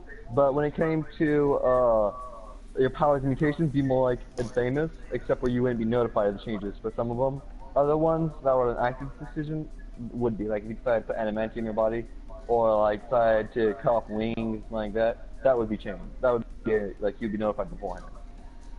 But Fable, storyline-wise, would be Fable. Referring to Admin Scarlet's game, we have Jacob Collier saying Konami's Zone of Enders second runner engine would be a good start for the aerial space battles that you have for your game. Zone of Enders was a pretty good game. I enjoyed Zone of Enders. I don't know, man. When it comes to space battles, Star Trek Online, like, best space battles ever. Star Trek. I'm more space, but I like Warframe Space Battle with our Arch-Wings. Mag says, can I join your voice chat? Not in this stream, Mag, unfortunately. No, not this time. We already got enough people going around right now. Do me a favor, though. You can do this. Subscribe to the channel. And then also follow. Go to Facebook and type in MVDC. Marvel vs. DC.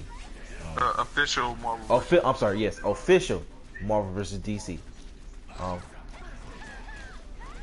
There will be a picture, a drawn picture by yours truly, Evan Static, as the profile cover. Yes, it will be a which I'll probably need to update whenever I can fix my iPad or whatever, get new or whatever. But that needs to be updated anyway. But yeah, it's like how Admin Eagle said. It's a picture of on there, I believe 6 admins drawn. Follow that page, and then you can keep up with us, and then eventually we'll probably get you on here as a guest for next time or something like that. We'll see. But yeah, go ahead and do that. Also, yeah, tomorrow we will be posting our first picture for the first fan appreciation post, which ironically, the individual we're picking is going to be Gambit. Really? Yep. Wow. Okay. I actually did. I actually was not aware of that. we're going to talk about that later. We're going to talk about that later. All right. Now the last one we have for this topic, for this video game topic, would be Admin True Storm. She's probably still busy. Are you here, True Storm? Or are you still busy? Yeah. I'm here, but as you can. Oh, got you. Yeah, she answered for you. All right. All right. So man, 16 and insulting us now. So now we are going to. Oh, 6 Gaming says Warframe is trash.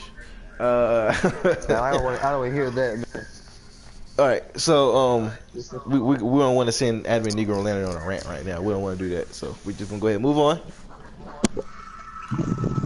to the last topic of the night, which is the golden years of comics.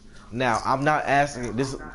Yes, there are ages of comics history, Silver Age, Golden Age, all that good stuff and everything like that. I'm not asking for the actual golden age of comics. I'm asking for, what do you consider the golden age of comics? When do you feel like that age had the best writing, the best art, storytelling, all that good stuff? However you feel like that is your golden age. And we're gonna go ahead and start with Admin Negro Lantern, because we haven't started with you first for a while. Yeah, because I think because Scarlet jumped out, I just went first on the game subject. If it's going to be on me this time, I think the golden era of comics is quite literally right now. The past 6 years of comics, I want to say, or maybe just the past decade, right? Or maybe let's just say the decade. The past decade, because that would encompass our era, right? Has been pretty good for comic books. It's been absolutely great. There have been some great graphic novels. There has been some amazing feats, and that's what I'm really basing my opinion off of. Like, I'm basing it off of, like, because I'm a huge fan of the Versus community. First and foremost, it's probably why I like stay in the comics like I do. You know, these feats that have come in recent years and these story arcs have been the best for a long time, and they've been really consistent. You know, you can go back and be like, well, you know, I like The Dark Knight Returns. Like, that's cool and all, buddy. Oh, I like Age of Apocalypse. Oh, that's cool and all, buddy, but that ain't that Civil War, you know what I'm saying? Like, that's not the Trinity, you know, that's not Infinite Crisis. You know what I'm saying? Like it's just not the same. It's not a, it's not a Court of Owls. It's not. Hush. It's not Hush. It's what it, oh yeah. That's where it was introduced. It's not a. What is this? That X-Men run? X-Men versus the Avenger. You know what I'm saying? It's not a. Original Sin. For me, Original Sin is like one of the greatest stories written in most. Annihilation. Annihilation, Imperative. Past decade has been amazing. This era is what it is. Okay, I can. Kings, right? That was from the past 10 years, right? War Kings. That might be cutting it close. No, you might be right. It's cutting it close, but I think you're right. And then once again, you get, for a person like me, you get all new, all different era of Marvel comics. DC, New 52. Like these are the best ages, for Marvel, and for DC. And just real quick, like I actually kind of enjoyed New 52, but New 52 got a lot of backlash. And that's another thing too. Like, I think that's a separate conversation as a whole. But that happens a lot in our community. In our community, like we hate it when it happens and love it when it's no longer the current thing going on. Yeah, and it's like when New 52 came out, people were like, no, nay. I remember all the hatred. Yeah, and when Rebirth started up, people were like, well, in New 52. Yeah, I was like, the reason we got Rebirth is because y'all were bitching about New 52. So I don't know. I thought New 52 was pretty good, but yeah. So this age is your golden age for comics. Is pretty much what you're saying. Yeah, absolutely. This past decade has been the best. Yeah. All right. Okay. Yeah, I can agree. You named some pretty good runs too. So I can definitely agree with that. So let's go on to the next one. Let's go with Scarlet Spider. What do you feel like is your golden age of comics? Man, to go after him, that's harsh. I think I feel. Honestly, I would probably have to agree with him. Like, this coming of age, with all these different stories, all these new heroes, like, what was it, the Runaways? Started in the early 2000s. And we have, like you said, Civil War. We have the Crisis. Sorry, I'm kind of eating at the same time. Smacking on the job, I see. Hey, man, what can I say? He's right, too. It's 2018 now, so really I should be saying, like, the past 20 years. 20 years. Oh, God, so I there's feel been so many good things. So, honestly, I would have to, honestly, you cutting in and out. Whatever you're eating, you put it in the microphone. Yeah, you're cutting in and out really bad right now. I mean, I would agree with Lantern. I mean, before that, I probably would have said probably the 80s. But honestly, Lantern made a good point. So, no, just because like 80s don't say that too much because it fuels him. It makes him bigger. Don't say that too much. I wish Doom was here right now. I wish Admin Doom was here right now to shut you down. I bet. Yeah, but he shuts everybody down. Yeah, Doom bears no quarter.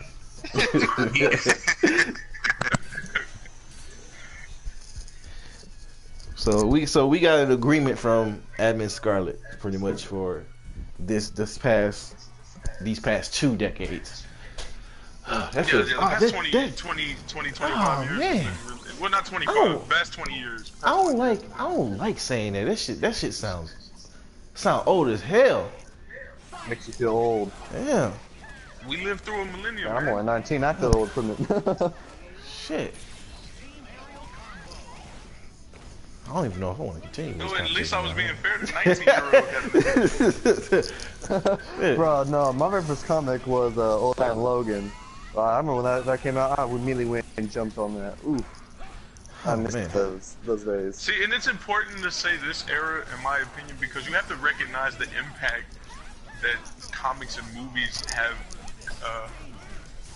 made, you know, in recent years.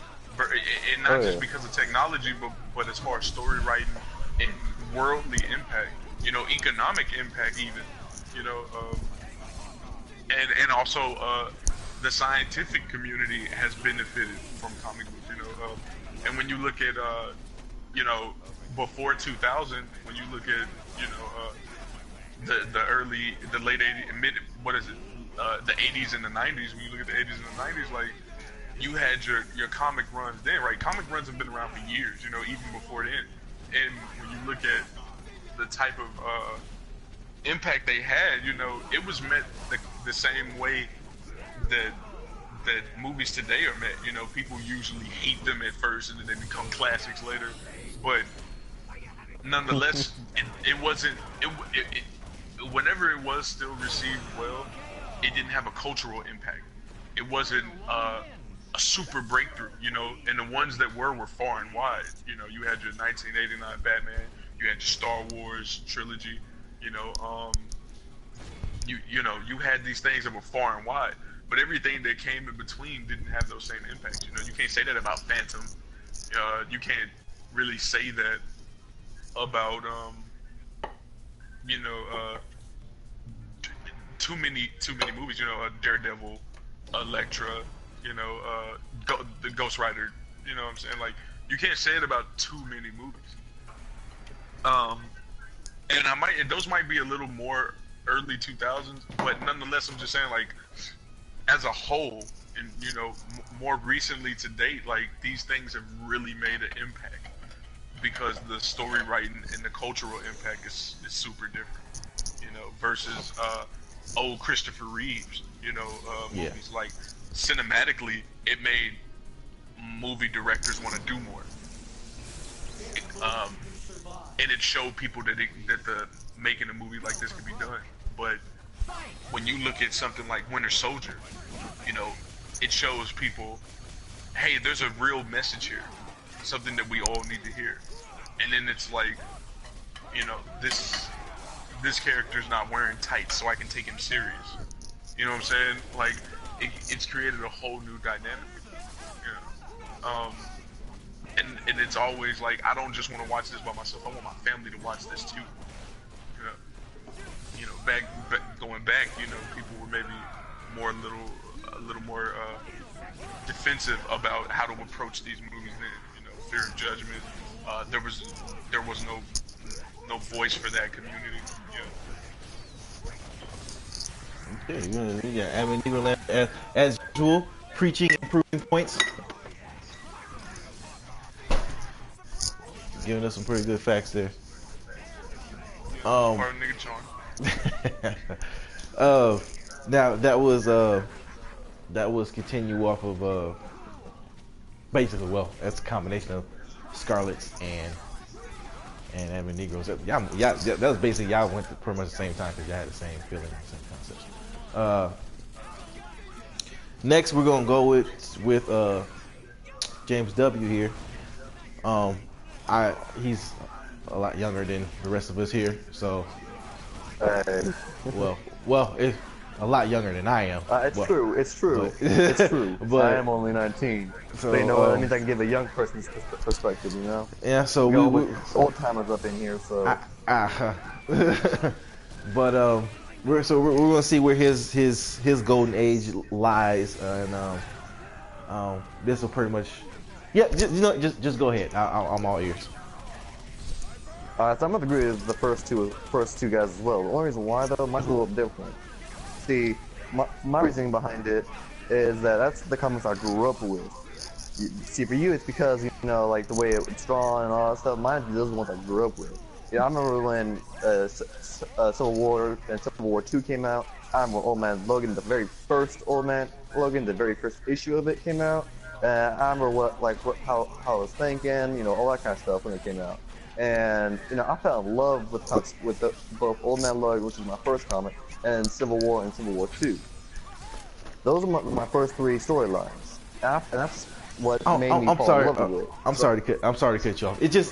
It feels so weird how sound like someone talking about something so new, like it's so old to them. Like it's just old. It's just like that's what I grew up with, you have to let him go on 30. When he goes on 30, then he'll realize. No, I'm just saying it's a weird. It's weird hearing this. Like it's weird hearing this. Like 20 years has been my childhood. Yeah, I understand that. Like it's already adults and stuff. Like but for me, that's a lot how I grew up. I'm saying it's just weird hearing this because like it just reminds me of a conversation when I was younger when like my dad would ask me. My dad knew about comics related, but he didn't know about like Spawn and like explaining it to him. It's not his era. So it's like I don't know. It just seems weird. It feels like I really feel yeah. It's like a table turn. Like I feel old. Hey yo, but see that's the thing. That's why I love this page. I have veterans of the comic teaching me about the stuff I love. Yeah. But I'm one of my very first Civil War and Civil War 2. That's one of my favorite comic lines because it gives me a lot of basis for my versus matches when it comes to Marvel. It gives me a lot of basis.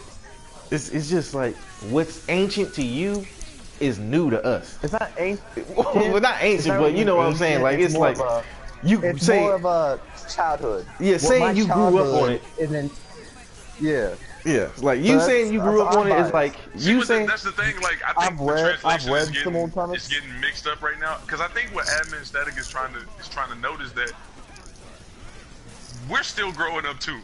Yeah, like, that's essentially what he's saying. Like so. Wait. It's new to us too. Growing up. Yeah. Like I thought we just got. I thought it's our toys just got more expensive and bigger. No, it seems like without going too philosophical into it, like the human expectancy is logically going to be between 1 and 100 years, right? So logically, your first childhood should be between 1 and 25. This is literally the age for growing up, and actually, once you reach 25, you're probably going to feel the same way. And then once you get past 25 and you start going into the next quarter of your life, going on 50, that's when you establish who you are and who you're going to be, right? And and then when you become this, you go through the next quarter, going on 75, you're like, oh, I did all my work. Now it's time to relax, and you spend that last 25 going out. A harsh reality, but that's exactly what it is. So we've only barely stopped being children. Essentially that's what Admin Static is trying to say. Like, this is all still new for us too. Like it's not. But for me, it's like 1989 was just around the corner. Like what's for me? It's that the way I'm looking at it is like I couldn't relate. The way I'm looking at it is like it's basically what Admin Negro Lander is saying, but at the same time, it's like for you when you say like that's something I grew up on. For you, that's a long time ago. Like you like you. That's for you saying back in the day. For us, it's like that's my whole life. That's not for me. It's like that's not that long ago. I can go further back than that. So it's like But I don't know. Here's my reasoning behind what I was saying.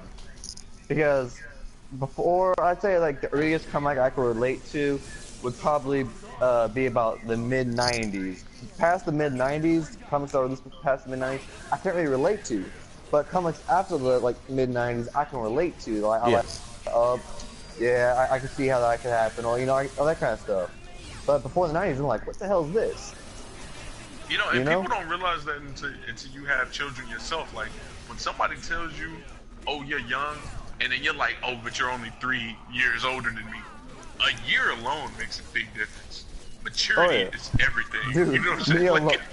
Dude, I guarantee you, I've already been kicked off this live stream a year ago. I would have been kicked out. Oh, dude, a year ago, I would have been kicked out this live stream. So we got three people on the stream back to back saying this new age of comics. I'd say last 25 years though, honestly. So let's go to. I'm gonna assume True Storm is still busy right now. She's still occupied. She gonna come in here and be like anything that had Angela in it. We got Galky Had says. Angela in it is like the best. Thank you. She came back for that. She came back for that. Anything that had Angela in it. Are you good to go, or are you still having some quality time over there? I'm currently fighting her right now. I'm Okay. sorry, you guys. It's fine. It's understandable. Trust me. She's only quiet because she has the surprise of a pacifier in her mouth that she's probably gonna throw it at me. Nobody here who can't breastfeed is gonna judge you. That's for sure. We all have kids. Yeah. Well, fight out. Most of us have kids. I got 2 little siblings that I kind go like, what the hell's wrong with you? So- That's about it. All right. So we're gonna let True Storm do her mommy duties for a moment. So well, I guess we'll go on to mine. For me, the golden age for me is the early to late 90s for me. And the reason why I picked This that is because is Spawn was prevalent, isn't it? it has something to do with Spawn. Yes, it does. Oh yeah, we know. Yeah, it has something to do with Spawn. Spawn Yes. was prevalent. And because Static Shock still had a cartoon. No, no, it's not because Static Shark still had a Static Shock was cartoon. good animated series. Hey, that was a good series. Don't diss on it. Yeah, That was a good series. but going on to the comic, the reason why I feel like it was the golden age of comic because I feel like I honestly, yes, we had Jack Kirby and then we had Frank Miller come in and stuff like that, but I really feel like Todd McFarlane had the biggest influence on comics. I really do feel that way. I second that. He changed the dynamic of comic books entirely. Yes, we've had comics look at the not even look.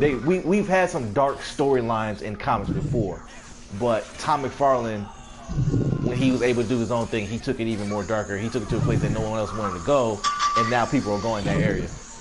His art style as well, such as his work with Spider-Man. Spider-Man used to be, it was popular still, but it was pretty basic as far as Spider-Man himself, how he was designed and stuff like that. Todd McFarlane took Spider-Man to a whole new. He's the reason why Spider-Man even swings the way he swings today. Even got in trouble for it. Yeah. He was like, "Yo, y'all gotta bring this up to date." Yeah, like Yeah. he is that guy, and a lot of people don't know. Yes, he did not create Venom, but he inspired Venom. Venom came from Todd McFarlane's concept. So like That's true.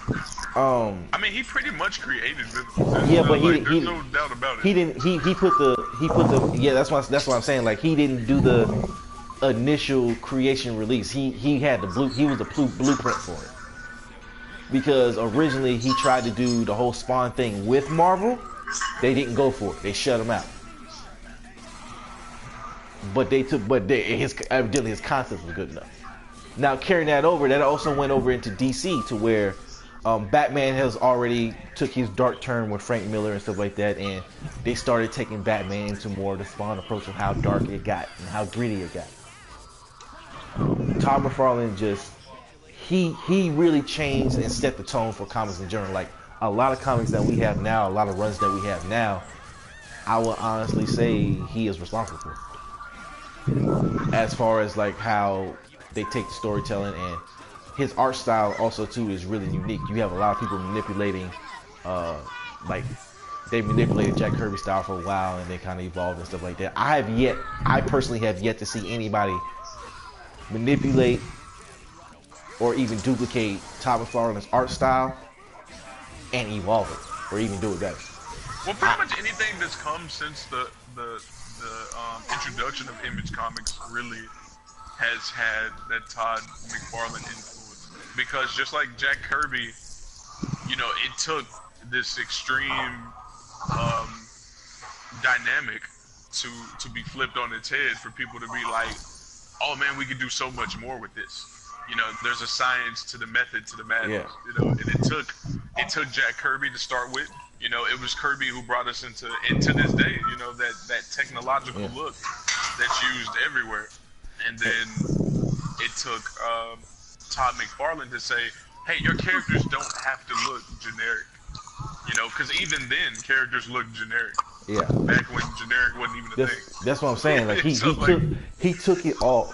He took it all to a whole new level. He put, like, even I feel like when we get these new character designs and stuff like that, like these new costume designs for these characters and stuff like that to make them kind of stand out more, I feel like he is the reason that even came about.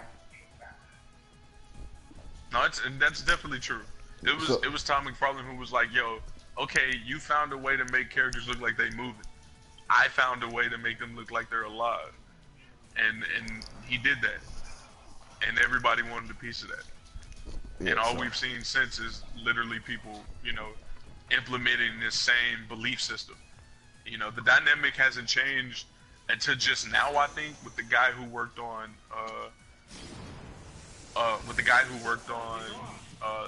the Ultimates comics. And the guy who worked on the original Sin comic. Like, that art style, those two art styles are the most dramatic changes I've seen in years. Yeah. You know? And I also feel like that he's responsible for the war in comics, as far as people pulling and taking from each, like the companies pulling and taking from each other, not just ideas, Tom but McFarlane definitely is not the just reason ideas. it got extreme. Like not just ideas, but like taking writers, taking artists, mainly artists, but people. It made the comic world more competitive when he decided to go on his own.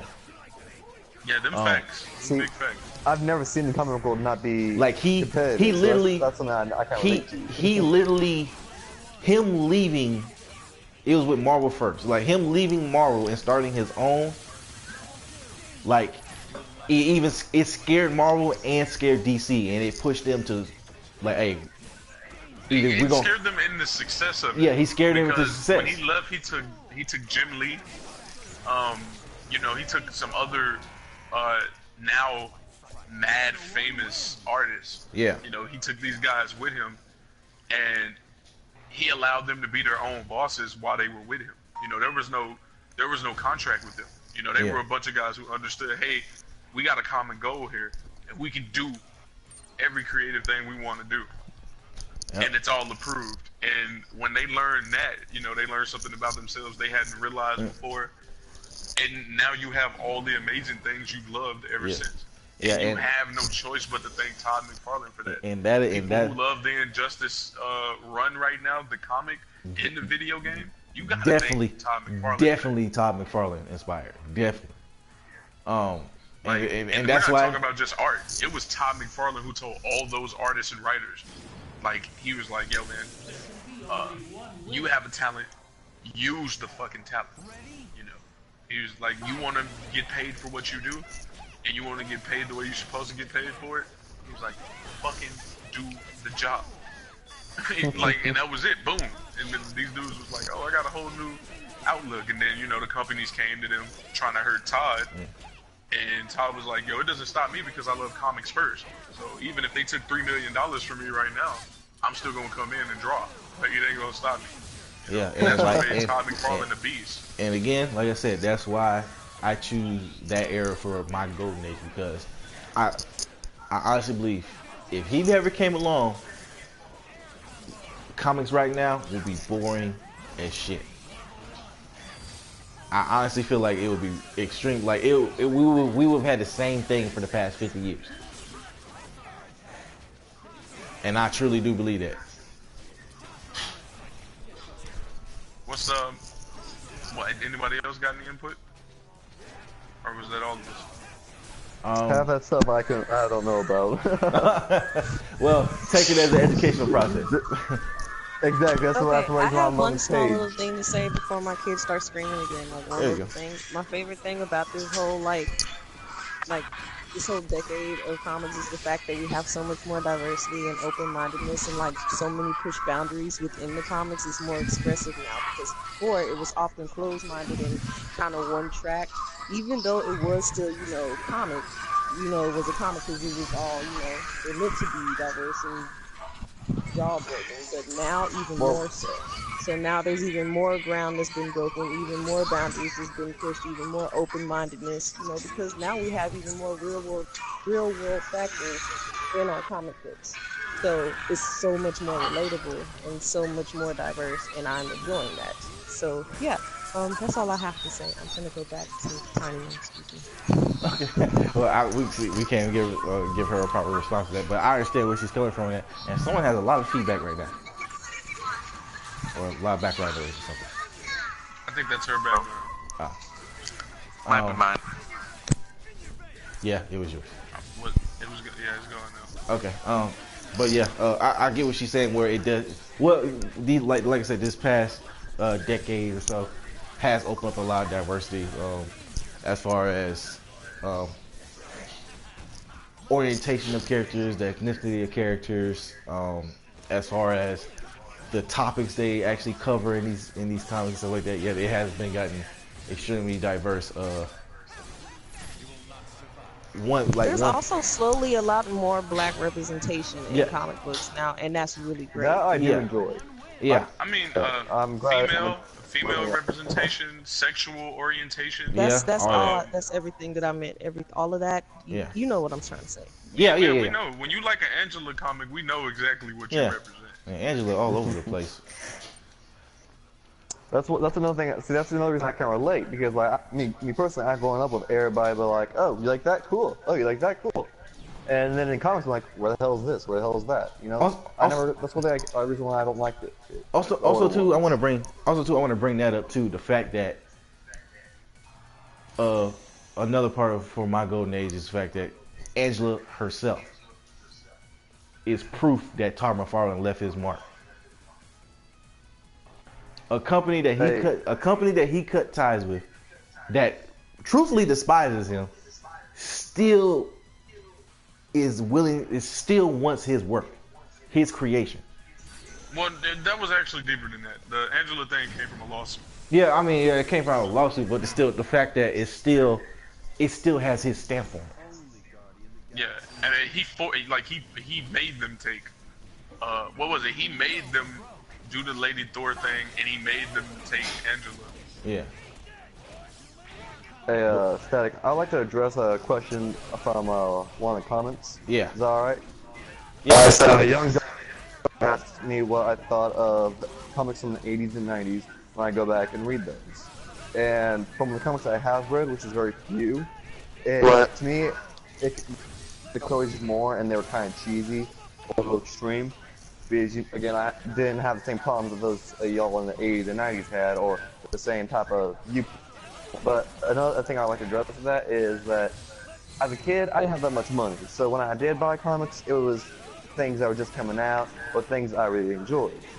I recently was able to get some materials that let me read comics that I want, and I'm starting to go back to those ages and starting to understand them a lot more.